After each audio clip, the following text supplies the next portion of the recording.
السلام علیکم، میں نمرہ شہاب اور آپ دیکھ رہے ہیں فلائی نیوز۔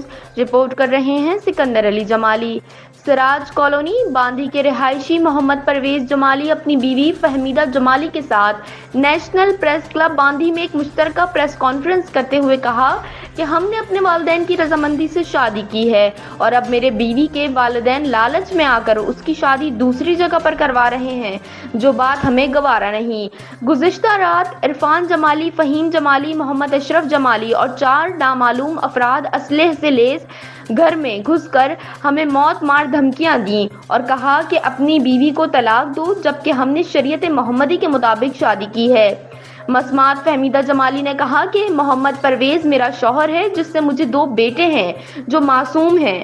میرے والدین نے میری شادی کے بدلے میرے شوہر محمد پرویز جمالی سے 5 لاکھ روپے بھی وصول کیے تھے۔ میں اپنے شوہر سے خوش ہوں، کسی بھی قیمت پر اس کو چھوڑ نہیں سکتی۔